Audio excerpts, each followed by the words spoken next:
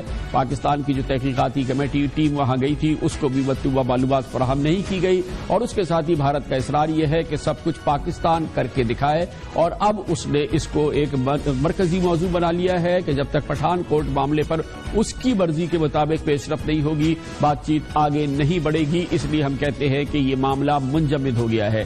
اس لیے یہ معاملہ منجمد ہو گیا ہے کہ پیش رفت کے لیے بھارت کا اصرار ہے کہ دونوں ملکوں کے تفتیش کاروں کی دوبارہ اس وقت مل سکتے ہیں اور پھر اس گفتگو کے دوران انہوں نے یہ ایک بہت ہی اہم آبزرویشن دی تنزیہ آبزرویشن دی اور بلا وجہ کی جو بات کی اس میں انہوں نے کہا بھارتی سیکرٹری خارجہ نے کہ ہم بھی جانتے ہیں آپ بھی سمجھتے ہیں کہ یہ حملہ کس نے کیا. پاکستانی وفد کو یہ نہ سمجھتا تھا نہ جانتا تھا لیکن بھارت کا یہ تنزیہ لہجہ اس کی یہ گفتگو بھارت کی غیر سنجیدہ رویے کی عکاسی کرتا تھا. اسی ملاقات کے دوران کہا گیا بھارت کی جانب سے کہ بھارت جانتا ہے کہ پاکستان کے لیے سارے دہشت گردوں تک پہنچنا مشکل ہے لیکن اسے کم از کم بڑی مچھلیوں پر ہاتھ ڈالنا چاہیے. پھر ایک اور تنزیہ جملہ کہا گیا جس کے لیے کہا گیا کہ یہ بات ان لوگوں کے سامنے رکھیں اس کے لیے لفظ استعمال کیا چیپس ان چیپس کے سامنے رکھے جو پاکستان میں دہشت گردی کے معاملات کو دیکھتے ہیں. یہ بھی ایک تنزیہ جملہ تھا جو کہ بھارتی سیکرٹری خارجہ نے دیا. کلبھوشن یادو بھارت کی دھکتی ہوئی رگ ہے مگر اس معاملے پر بھی بھارت چاہتا ہے کہ اسے کوئی کنسیشن ملے. اس لیے اس ملاقات کے دوران کہا گیا کہ دونوں ملکوں کے بیچ اس وقت تک بات آگے نہیں بڑھ سکتی جب بھارت کو کلبھوشن یادو تک رسائی نہیں دی جا سکتی. پاکستان نے کہا ہے کہ ناممکن ہے. ایک اور بہت ہی اوپر کی بھارت کا مطالبہ آیا اور بہت ہی بے پر کی بات اس کہی گئی. بھارت کا کہنا تھا کہ حافظ سعید پر تو اقوام متحدہ کی پابندیاں ہیں لیکن پاکستان کیوں مسعود اظہر پر عالمی پابندیوں کے حق میں نہیں ہے.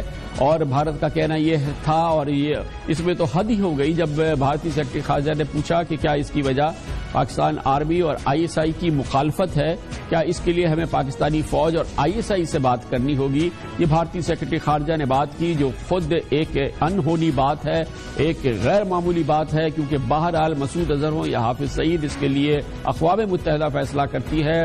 آئی ایس آئی اور ایم آئی سے پوچھ کے یہ فیصلہ نہیں کیا جاتا. لیکن بھارتی سیکرٹری خارجہ نے اس سلسلے میں ایک اور تنزیہ گفتگو کی اور انہوں نے کہا کہ کیا اس کے لیے ہمیں آئی ایس آئی اور آرمی سے بات کرنی ہوگی. یہ پورا رویہ یہ پورا موقف اور انداز اس بات کی گواہی دے رہا ہے کہ بھارت پاکستان کے ساتھ کسی قسم کے سنجیدہ مذاکرات میں پیش رفت نہیں چاہتا ہے بلکہ اس کو منجمد کرنا چاہتا ہے جس کی وجہ سے یہ منجمد ہو گئے ہیں. یہ بات چیت کا عمل اب منجمد ہو گیا ہے.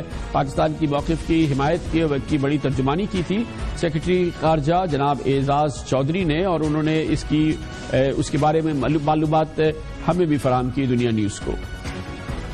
مذاکرات کی افادیت اور اس کی اہمیت سے تو انہوں نے اتفاق کیا. انہوں نے کہا کہ بالکل ڈائیلاگ ہونا چاہیے لیکن اس سے آگے وہ نہیں بڑھ سکے یا جواب نہیں دیا انہوں نے. جب بھی ہندوستان چاہے گا پاکستان کو ہمیشہ ڈائیلاگ کے لیے مکالمے کے لیے بات چیت کے لیے مذاکرات کے لیے تیار پائے گا. اور اس رویے کی وجہ سے اس انداز کی وجہ سے اس تجزیہ گفتگو کی وجہ سے بات واضح ہے کہ بھارت نہیں چاہتا کہ پاکستان کے ساتھ بات چیت آگے بڑھے. اس لیے یہ مذاکراتی عمل فی الحال منجمد ہو گیا ہے. لیتے ہیں خبر سے بریک اور اس کے بعد گفتگو کریں گے. بھارت کا ٹارگٹ یہ ہے کہ کسی صورت سے پاک چین اقتصادی راہداری منصوبے کو ناکام بنایا جائے اور اسی لیے کلبھوشن یادو کو بھی ایکٹیو کیا گیا. پاکستان کے اندر قوتوں کو بھی ایکٹیو کیا گیا. بھارت کی انٹیلیجنس کی سب سے پہلی ترجیح یہ ہے. اس حوالے سے بات کریں گے. پاکستان کا ایک اعلیٰ سطحی وفد چین گیا تھا. چین پاکستان اقتصادی راہداری منصوبے کے حوالے سے بہت اہم وفد ہے اور بہت اہم دورہ ہے جو مکمل ہوا ہے. اس پر ہم بات کریں گے منصوبہ بندی کمیشن کے چیئرمین جناب ڈاکٹر احسن اقبال سے جو اس وقت کے سربراہ ہیں اور بیجنگ میں ہمارے ساتھ تھے. وقفے کے بعد